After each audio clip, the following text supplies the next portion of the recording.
स्वास्थ्य को लेकर काफी चर्चा है, राजनीति गरमाई हुई है, विपक्ष का आरोप है कि प्रदेश की स्वास्थ्य व्यवस्था गरमाई हुई है और जो सत्ता पक्ष है उनका कहना है कि हमने 7 महीने के जो बीजेपी का कार्यकाल रहा, बीजेपी सरकार कार्यकाल रहा, काफी उपलब्धियां रही। खासकर स्वास्थ्य की बात की जाए तो स्वास्थ्य के क्षेत्र में भी काफी उपलब्धियां हासिल की गई है।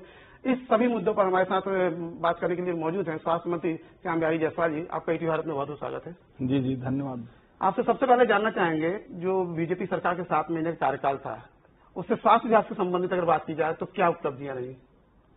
विगत 7 महीने में आपने देखा होगा कि जो छत्तीसगढ़ की पूरी स्वास्थ्य व्यवस्था 2.5 साल के खेल में पूरी वेंटिलेटर में चली गई थी और वहां से खड़ा होकर आज जो है पूरा स्वास्थ्य विभाग, चाहे नीचे का उप स्वास्थ्य केंद्र हो या मेडिकल कॉलेज हो, सभी जगह स्वास्थ्य व्यवस्थाएं दुरुस्त हो गई हैं और सामान्यतः जो आम लोगों को जो स्वास्थ्य की सुविधाएं मिलना चाहिए वो मिलना सुचारू रूप से प्रारंभ हो गया है। ये दावा आप कर रहे हैं कि व्यवस्थाएं दुरुस्त हैं। विपक्ष का कहना है कि अस्पतालों में डॉक्टर नहीं है, दवाइयां नहीं है। आप लोगों ने भी कहा कि डॉक्टरों की भर्ती हो रही है, तो ये व्यवस्थाएं कब तक शुरू होंगी? इसका कहीं ना कहीं खामियाजा प्रदेश की जनता को उठाना पड़ता है। देखिए, ये कहने का विपक्ष को अधिकार नहीं है कि डॉक्टर नहीं है। अगर डॉक्टर नहीं थे तो 5 साल उन्होंने किया क्या? कोई डॉक्टर की एक भी भर्ती की क्या? इन 5 सालों में उन्होंने कुछ किया नहीं और 6 महीने में उम्मीद करते हैं कि डॉक्टर भर जाएं, परंतु उनके कहने से नहीं। हम प्रदेश की जनता के स्वास्थ्यगत व्यवस्थाओं को देखते हुए हम 232 मेडिकल कॉलेजों के प्रोफेसर, एसोसिएट प्रोफेसर और असिस्टेंट प्रोफेसर के जो विशेषज्ञ डॉक्टर उनकी भर्ती के लिए पीएससी दे दिया है और 1000 से ऊपर जो विशेषज्ञ डॉक्टर हैं उनकी भर्ती हम राज्य स्तर से करने वाले हैं, मेडिकल ऑफिसर का करने वाले हैं और नर्सिंग स्टाफ, पैरामेडिकल, इस प्रकार 9000 से ऊपर भर्तियां हमारी प्रक्रियाधीन हैं। हम आगे भर्ती भी करेंगे और जब तक डॉक्टरों की व्यवस्था नहीं होती है तो हमने ऐसे कोई भी डॉक्टर आवेदन करते हैं तो सेम डे में हम उनकी नियुक्ति पत्र भी दे रहे हैं। ऐसी व्यवस्था हम कर रखे हैं। साथ ही साथ संविदा से हम कर रहे हैं। जहां पास भी डॉक्टर मिल रहे हैं डीएमएफ से रख रहे हैं। पिछले 7 महीनों में हमने 100 से ऊपर डॉक्टर रखे होंगे और जहां जहां डॉक्टरों की कमी है उसके लिए हम चिंता कर रहे हैं। आपने पिछले 5 सालों की बात की, उसमें काम नहीं हुआ। अभी वर्तमान की बात की जाए तो डायरिया, मलेरिया, पीलिया जैसी बीमारियों से जो साधारण उससे मर रहे हैं लोग, ऐसा आरोप है कि व्यवस्था नहीं है, डॉक्टर की सुविधा नहीं है। देखिए, अगर विपक्ष कह रही हो तो इनका आरोप सरासर निराधार है और जहां तक आपकी ओर से प्रश्न होगा तो मैं कहना चाहूंगा कि जो डायरिया है, मलेरिया है, पीलिया है, ये सारे बीमारियां जो हैं मौसमी बीमारियां हैं। मलेरिया, डायरिया कोई नया इस बार नहीं हुआ है।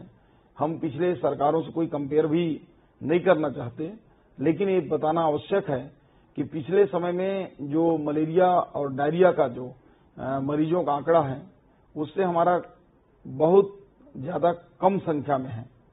पिछले सरकार में मलेरिया और डायरिया के केसेस प्रति वर्ष इन 6 महीनों में अभी तक के औसतन से 1.5 था। मरने वालों की संख्या भी पिछले सरकार की तुलना में हमारे यहाँ एक भी मृत्यु उनसे ज्यादा नहीं हुई है। हम कोशिश कर रहे हैं कि ज्यादा से ज्यादा लोगों का जांच हो सके और 100% जांच की और बीजापुर जैसे जो दूरस्थ वनांचल क्षेत्र हैं उसमें हम चेक भी करा रहे हैं। और आप देखेंगे कि मलेरिया का जो बातचीत बीजापुर से आया था, मैं स्वयं वहां गया था, वहां बैठक लिया, वहां मरीजों से मिला, ग्रामवासियों से मिला, पोटा केबिन गया, अधिकारियों की समीक्षा किया और आप पता कर सकते हैं बीजापुर जैसे जगहों में बाढ़ होने के बावजूद नाव से बैठकर हमारे हेल्थ वर्कर दूसरे गांव में मलेरिया की चेकिंग करने जा रहे हैं। हम मच्छरदानी दे रहे हैं, फॉगिंग कर रहे हैं, मितानिन घर घर अवेयरनेस कर रही हैं और ऐसी प्रदेश में कहीं भी ऐसी स्थिति नहीं है कि हमारे कंट्रोल से मलेरिया या डायरिया बाहर हो। आपने कहा मच्छरदानी दे रहे हैं। अभी कोरवा जनजाति के लोगों की जो मौत हुई थी बीमारी से, उस दौरान भी कांग्रेस की टीम भी गई थी, उन्होंने कहा था हमने मच्छरदानी की बात की है। परिवार में मान लो 10 सदस्य एक मच्छरदानी से उनके कैसे रोका जाएगा? तो कहीं ना कहीं योजनाएं हैं लेकिन वो कहीं लोगों तक नहीं पहुंच पा रही है माना जाए। जो मलेरिया प्रभावित क्षेत्र हैं उसमें मच्छरदानी वितरण किया गया है। अभी जो कोरवा जाति का आप कवर्धा क्षेत्र या कहीं कहाँ की बात कर रहे हैं? तो अभी कोरवा जनजाति के लोगों की जो मौत हुई 4-5, वो जो मौत की इन्होंने बातचीत किया था वो मौत मलेरिया से नहीं हुई थी, डायरिया से भी नहीं हुई थी। जहरीली पुटू और अन्य कारणों से एक की उम्र 85 साल था, एक की उम्र 80 साल था, एक हार्ट अटैक से खत्म हुआ था। ऐसे 4 मृत्यु हुई थी। और जहां तक मच्छरदानी का वहां सवाल है, वो डायरिया प्रभावित क्षेत्र था। जो बातचीत आई थी, डायरिया का मच्छरदानी से कोई संबंध नहीं है। मैंने भूपेश बघेल जी ने प्रश्नकाल भी और उसमें शून्यकाल में भी उन्होंने चर्चा में उठाया था, तो मैं स्पष्ट जवाब दिया था कि डायरिया से मच्छरदानी कोई संबंध नहीं है। जो मलेरिया प्रभावित क्षेत्र है वहां हमने मच्छरदानी बांटा है और 18 लाख से ऊपर भारत सरकार ने मच्छरदानी दिया था, उसको हम बांटे थे। पिछले सरकार ने एक भी मच्छरदानी बांटने का काम नहीं किया है। अच्छा, एक और बात आ रही है, स्वास्थ्य नक्सली क्षेत्र की बात आ रही है। वहाँ पे आए दिन नक्सली हमले होते हैं, जवान घायल होते हैं, कई बार इंजरी होती है, कई चोटें रहती है। उस दौरान उस क्षेत्र में ऐसा कोई अस्पताल या ऐसी बनाने, क्योंकि 24 साल हो गए छत्तीसगढ़ में राज्य बने, लेकिन कोई बड़ा ऐसा अस्पताल कि उनका उपचार वहां तत्काल हो सके, ऐसी व्यवस्था उनको सबको रायपुर लाना पड़ता है और इस बीच काफी समय हो जाता है। तो क्या सरकार इस पर भी ध्यान दे रही है अभी? निश्चित रूप से जब से मैंने स्वास्थ्य मंत्रालय का प्रभार लिया है, वो पहले डे 1 से ही सोचना चालू किया है। और हमारे सरकार में जो सुपर स्पेशलिटी की हम लोगों का कॉन्सेप्ट था, जो हम लोगों ने चालू किया था, पिछले सरकार ने 5 साल में नहीं कर पाया। मैं आपके चैनल से आपसे वादा करता हूं कि 1 महीने के अंदर, अगस्त लास्ट या सितंबर 15 तक, हम जो है वहां जो सुपर स्पेशलिटी जगदलपुर में हॉस्पिटल है उसको सर्व सुविधा युक्त करेंगे। और हमारा प्रयास ये होगा कि वहां से जवान एयरलिफ्ट करके रायपुर न ला जाएं, उनकी इलाज जगदलपुर में ही हो, बस्तर क्षेत्र में ही हो। उसके लिए हम पूरी ताकत के साथ, पूरी योजना के साथ उस पर आगे बढ़ रहे हैं। ये अच्छी पहल होगी। एक और है, आप मनेनगढ़ से आते हैं। अभी पिछले दिनों मनेनगढ़ का अस्पताल काफी सुर्खियों में रहा, उसकी छतों से पानी टपक रहा है, उसको लेकर भी एक बवाल था। आप लोग डॉक्टरों की नियुक्ति की डॉक्टर जा नहीं रहे हैं। आए दिन वहाँ की चर्चाएं ज्यादा, क्योंकि आपका क्षेत्र है, इसलिए वहाँ आप ज्यादा नजदीक है और ज्यादा अच्छे से जान सकते हैं उधर की स्थितियों को। मुझे तो हमारे जो कांग्रेस के मित्र हैं उनके बुद्धि पर तरस भी आता है। ये बताइए, 6 महीने हुए हमारे कार्यकाल को, क्या 6 महीने में ही कोई इमारत बना होगा और टपकने लगा होगा? ये तो इमारत उनके ही समय का बना हुआ था। मैं स्वीकार करता हूं, छत में पानी टपक रहा था, मैं खुद गया था और मैंने तत्काल सीजीएमएससी और सीएमएचओ को तत्काल निर्देश दिया कि उसके छत का रिपेयरिंग, और जहां जहां पानी टपक रहे हैं या फिर पंखे बंद हैं या कोई एग्जॉस्ट काम नहीं कर रहा है या बाथरूम गड़बड़ है, सारे जगह को रिपेयरिंग का मैंने निर्देश दिया है। और मैं स्वयं वहां पर गया हुआ था इन बातों को सुनकर।